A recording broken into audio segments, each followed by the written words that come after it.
आदित्य शपथ लेते हैं या नहीं, हालांकि वो मंच पर हैं और बहुत संभावनाएं हैं डेप्यूटी सीएम नहीं बने, लेकिन वो मंत्री पद की शपथ लेंगे। कौन सा मंत्री पद उनको मिलता है? मुकेश अग्निहोत्री की तस्वीरें हाथ लाकर वो अभिवादन देखिए अपनी जनता का कर रहे हैं। ऐतिहासिक रिज मैदान की तस्वीरें आप देख रहे हैं और हर बार आप कुछ ऐसी ही तस्वीरें रिज मैदान से देखते होंगे। आज एक नया इतिहास गढ़ने का काम सुखविंदर सिंह सुक्खू ने किया है। एक नया अध्याय हिमाचल प्रदेश की राजनीति में सुखविंदर सिंह सुक्खू की राजनीति में जुड़ गया है।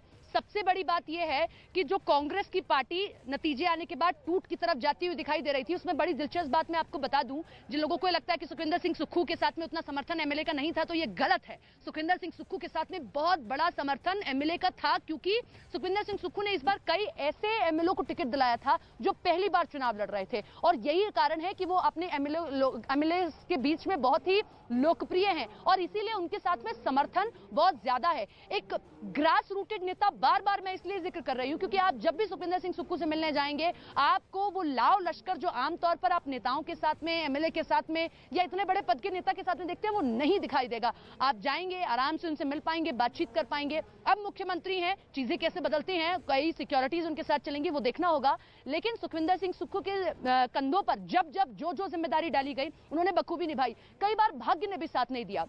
जब इस बार चुनाव हुए, चुनाव जीते लेकिन कांग्रेस हार गई, तो वो मंत्री नहीं बन पाए। 2003 में चुनाव जीते लेकिन वो मंत्री नहीं बन पाए। उसके बाद चुनाव तो वो हार गए, तो फिर कांग्रेस की सरकार थी, तब भी वो मंत्री नहीं बन पाए। तो कई बार ऐसा हुआ कि भाग्य ने भी साथ नहीं दिया। लेकिन इस बार आलाकमान ने, एमएलए ने, सभी ने एक ही नाम पर मोहर लगाई, वो है सुखविंदर सिंह सुक्खू। सुखविंदर सिंह सुक्खू जो आज से पहले हिमाचल प्रदेश की राजनीति में उतना बड़ा चेहरा आप नहीं देख रहे थे, लेकिन आज पूरी राजनीति सुखविंदर सिंह सुक्खू के इर्द गिर्द ही दिखाई देती रही है।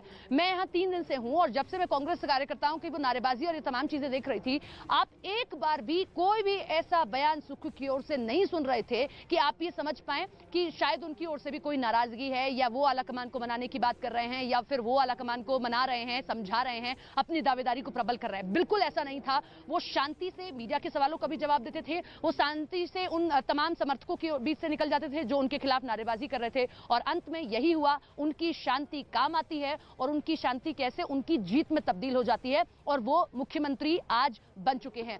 बड़ी बड़ी जिम्मेदारी हम बार बार इसलिए बोल रहे हैं क्योंकि कांग्रेस के सामने अब सबसे बड़ी चुनौती होगी, जब केंद्र में दूसरे पार्टी की सरकार है और आपके सामने एक पार्टी की सरकार है, तो आप कैसे जो विकास परियोजनाएं हैं उनको आगे लेकर जाते हैं। ओपीएस का वादा आपने कर दिया। देखिए, सबसे बड़ी बात है 2.5 लाख सरकारी कर्मचारी है, यही एक मास्टर स्ट्रोक यहां पर खेलने की कोशिश की गई। वीरभद्र सिंह की सरकार में भी ये पेंशन बहाली थी, लेकिन जैसे ही सरकार बदलती है जो है चीजें बदल जाती हैं। इसीलिए इसी के तहत, इसी आंदोलन के तहत कांग्रेस ने उस नब्ज को टटोला और ओपीएस के तहत आगे बढ़ने का काम किया। ओपीएस की चीजों को पकड़ा और उसी के तहत आगे बढ़ी, और वही आज उसे इस रिज मैदान तक लेकर आई है। और ये जो जीत है सिर्फ सुखविंदर सिंह सुक्खू इसलिए खास हो जाते हैं जब हम देख रहे हैं कांग्रेस हर राज्य से दूर होती जा रही है, गायब हो रही है। वहां कांग्रेस को बड़ा ही कोशिशें करनी पड़ रही हैं, बड़ी मजबूती से उतरना पड़ रहा है, बावजूद इसके कहीं ना कहीं कांग्रेस विफल हो रही है। ऐसे में सुखविंदर सिंह सुक्खू अगर कोई राज्य में, बड़े राज्य में जीत दिलाते हैं, तो उनके लिए अब उनका जो पद है या उनका जो कद है वो सिर्फ हिमाचल में नहीं बढ़ा है, वो कांग्रेस पार्टी में भी बढ़ा है। आला कमान के वो और ज्यादा नजदीक आ गए हैं कि आप हिमाचल प्रदेश में किस तरीके से 40 सीटें निकाल कर ले आते हैं, आप यहां पर सरकार बना लेते हैं। शायद यही कारण है कि आज कोई भी कांग्रेस का बड़ा नेता होगा जो आप मंच पर नहीं देख रहे होंगे। आज सभी कांग्रेस के बड़े बड़े नेता मंच पर आ रहे हैं। मल्लिकार्जुन खड़गे की नाम भी एक जीत आ चुकी है बतौर प्रदेश अध्यक्ष। हालांकि जिस दौरान हिमाचल का चुनाव चल रहा था उस दौरान वो अध्यक्ष नहीं रहे, तब उन्होंने उतनी कैंपेनिंग नहीं की, लेकिन अब वो क्योंकि अध्यक्ष है, उनके हिस्से भी एक जीत आ चुकी है।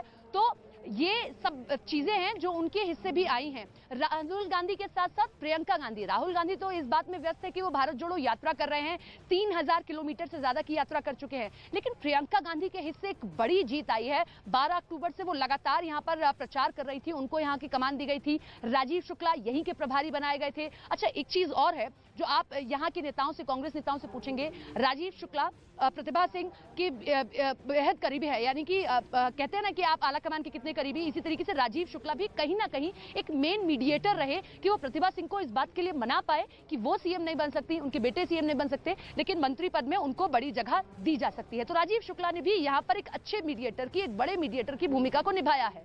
टूट की कोशिशों से बच गई कांग्रेस। सबसे बड़ी बात यही रही कि अगर एक भी 2-3 भी विधायक इधर उधर होते तो एक बड़ी फूट पड़ सकती थी कांग्रेस में। उस फूट से बचना था कांग्रेस को, और यही कारण है कि आनन फानन में जल्द से जल्द शुक्रवार को ऑब्जर्वर आते हैं, शनिवार को ऑब्जर्वर्स मीटिंग कर लेते हैं, दोबारा मीटिंग होती है, शुक्रवार को मीटिंग के बाद शनिवार को यह तय किया जाता है कि ऑब्जर्वर वापस नहीं जा रहे हैं, क्योंकि मल्लिकार्जुन खड़गे दिल्ली में ही नहीं है। अगर दिल्ली में नहीं है तो उनसे मुलाकात होगी, देर से होगी, यहां स्थितियां और बिगड़ सकती हैं। लिहाजा शनिवार को बिना समय जाया किए शाम तक सीएलपी की मीटिंग की गई और आज शपथ ग्रहण समारोह कर लिया गया। जल्दी में ये चीजें इसीलिए की गई क्योंकि और ज्यादा समय अगर दिया जाता तो कांग्रेस और पीछे जा सकती थी, और ऐसे में बीजेपी के पास कम विधायक नहीं है, बीजेपी के पास भी ठीक ठाक विधायक हैं, 3 निर्दलीय भी हैं, लिहाजा चीजें बिगड़ सकती थी। लेकिन अब कांग्रेस मजबूत स्थिति में है, 40 विधायकों के साथ में एक बड़ी जीत के साथ में कांग्रेस सरकार बना चुकी है, सुखविंदर सिंह सुक्खू के हाथ में कमान आ चुकी है, मुख्यमंत्री सुखविंदर सिंह सुक्खू हैं, बड़ा ही सियासी रोचक सफर के साथ में एक और सफर शुरू करने जा रहे हैं। 2 बेटियां हैं उनकी, वो दिल्ली में पढ़ाई करती हैं, वो भी आज आई हैं, उनकी पत्नी भी आई हैं।